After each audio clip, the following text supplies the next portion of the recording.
But Maine was not the only state out there with a tough choice ahead of them, as California continues to struggle with the very advanced task of counting, in the hope that one day they will finally report the results of their primary election to the rest of us. Sidney Rodman, a visiting fellow with the Independent Women's Center for Energy and Conservation, wrote this article that I wanted to pass on to you, while streamlining it in some places and adding in my own comments as well here and there. But I did want to give her full credit. The political climate in California is changing. The Golden State is seemingly on the cusp of a redward shift in the Los Angeles mayoral race and in the state's gubernatorial race. I previously argued that Governor Gavin Newsom treated California as a policy laboratory for all kinds of radical regulatory experimentation, and that the results were overwhelmingly negative. Now there are signs of a statewide reckoning. Polling indicates that California residents could put an end to the toxic mix of the harmful policies of Mayor Karen Bass and Governor Newsom. The LA mayoral race has put this on full display. Former reality TV star and political outsider Spencer Pratt has made the Palisades fire, which occurred under Bass's watch, a central issue in the race. That fire, started by a deranged arsonist, caused damages estimated at over $28 billion and killed dozens of people. Bass's team oversaw the response that policy experts have criticized as inadequate. At the time, the Washington Post's editorial board argued that Bass's city government badly mishandled the response, and perhaps worse, that Bass tried to sweep evidence of her bungled response under the rug. Though it happened over a year ago, Spencer Pratt is not letting Bass off the hook for her role in the fire, which affected him personally. Quote, "If they didn't burn my house down, I wouldn't be running for mayor," Pratt has said. That strategy is working for Pratt. While still slightly trailing Bass in recent polls, Pratt is slated to face Bass in a runoff election in November. Bass blamed the boogeyman, my words, of climate change for the fires, which, even if true, would still not be an excuse for her negligence. In fact, if Bass believes that climate change is exacerbating wildfire risk, that actually casts her in a worse light. If she believed that fires are now more likely to occur due to climate change or any other reason, then her decision before the fires to drastically reduce the budget for the LA Fire Department by $17 million was inexcusable. Bass has not only refused to accept accountability, but she also attempted a cover-up. Bass reportedly altered an after-action report in order to downplay the role of her poor political decisions when it came to the impact of the fire. The original report, much of which Bass reportedly quashed, may have discussed the insufficient availability of firefighters and the reservoir that was drained ahead of the fire, which could have otherwise supplied 117 million gallons of water instead of hydrants running dry while the city continued to burn.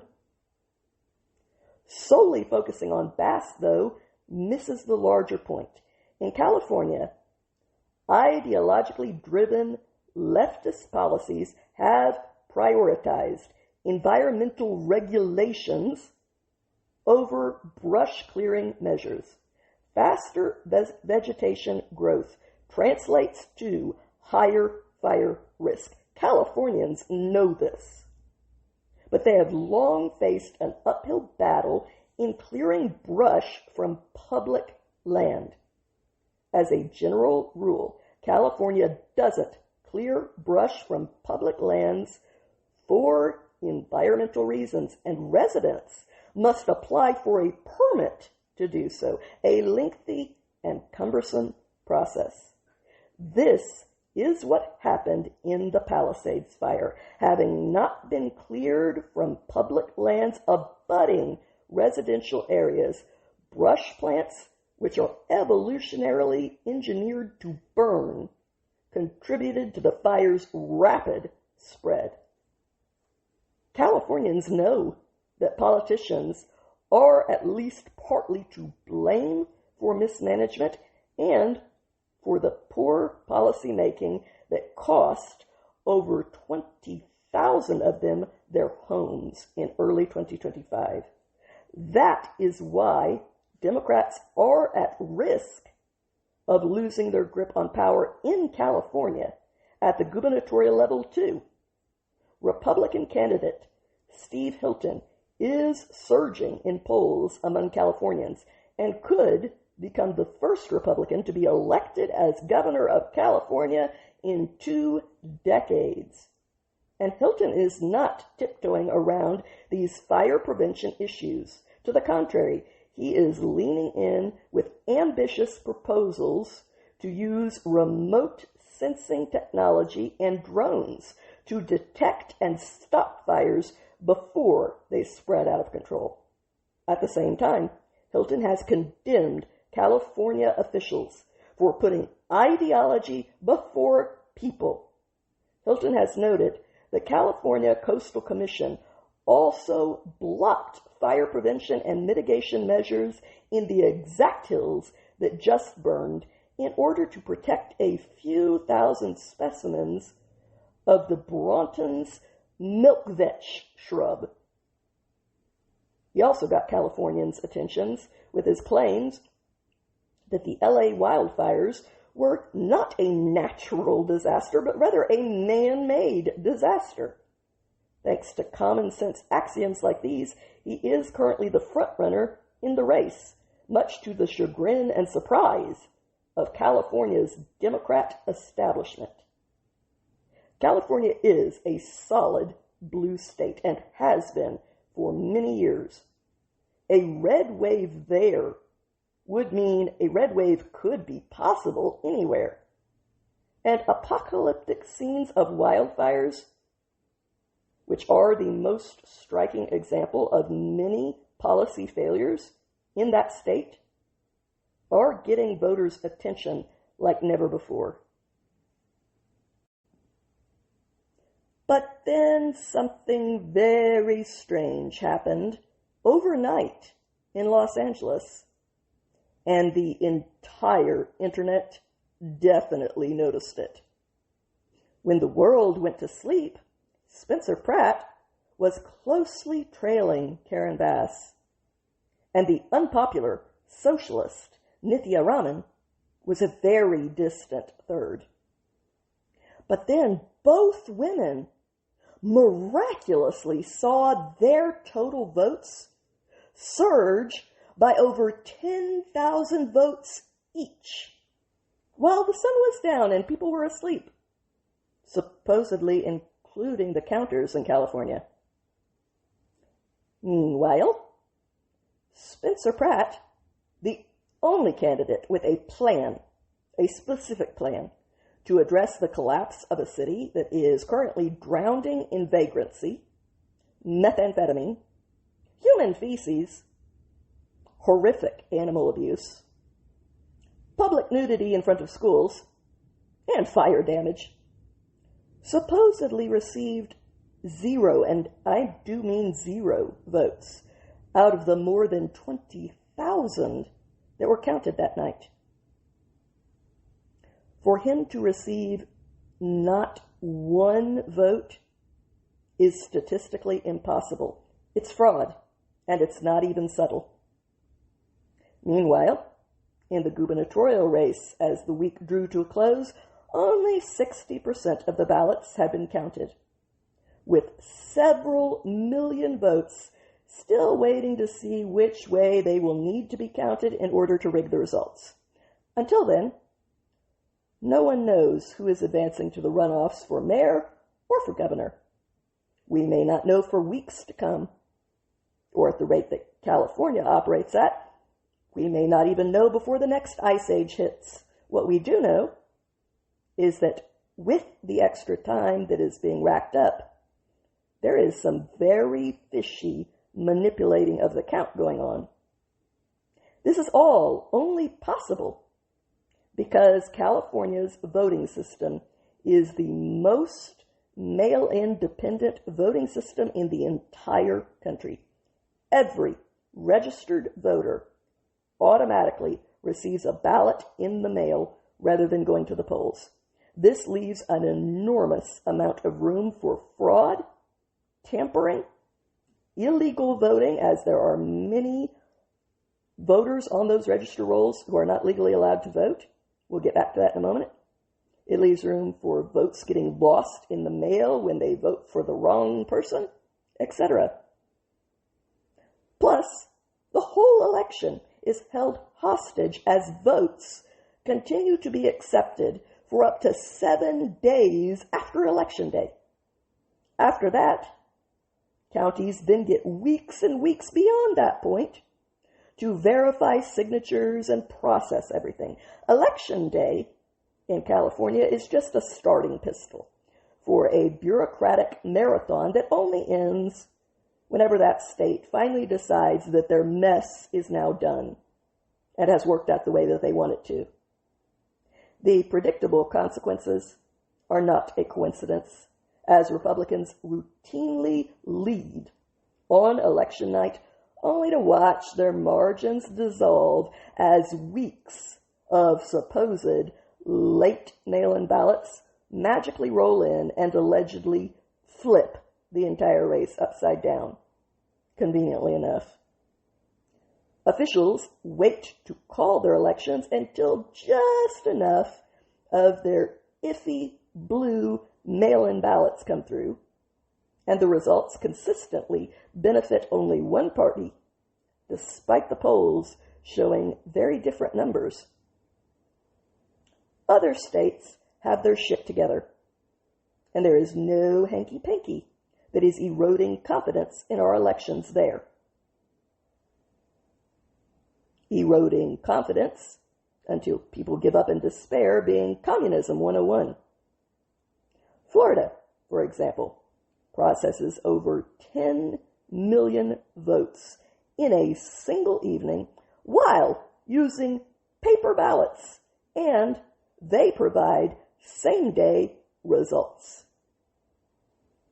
Even though California is home to Silicon Valley, to Stanford University, and the most vaunted tech economy on the entire planet, they cannot figure out counting or report on their elections before the next one is scheduled. The same state that puts an actual computer in your pocket allegedly cannot count their ballots in under several weeks, like every other state does. This raises the obvious question of why the world's best tech designers can't design their elections for speed and thus for trust, when others, with a lot less to work with, can, unless they are deliberately acting in bad faith in order to manipulate the outcomes in favor of a party that is fast falling out of grace with huge amounts of their once reliable voter blocks. This isn't a bug, it's a feature. In California, Democrats exist off of ballot harvesting, where a third party can collect and submit an unlimited number of ballots that they claim they got from voters with almost no oversight to it.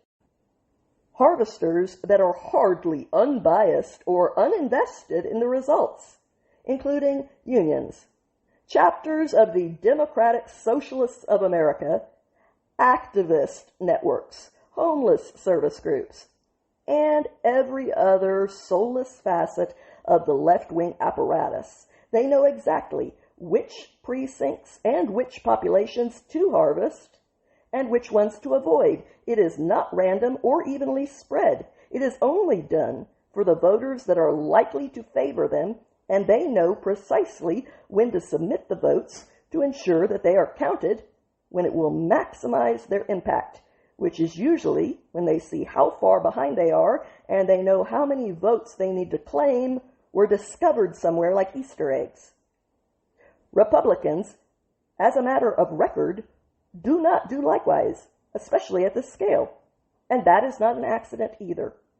Republicans oppose these tactics on principle, and they actually want the voice of the people to prevail, even when they don't like what they have to say to them. On the other hand, though, these fishy rules were written by the people who benefit directly from them and use them to manipulate results so that they can stay in power regardless of the people.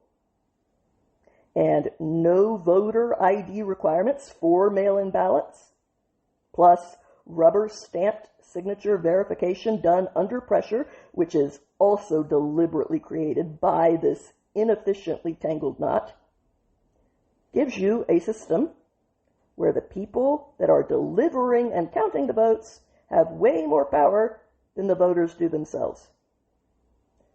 Democrats in California do not win based on their policy because it's a disaster.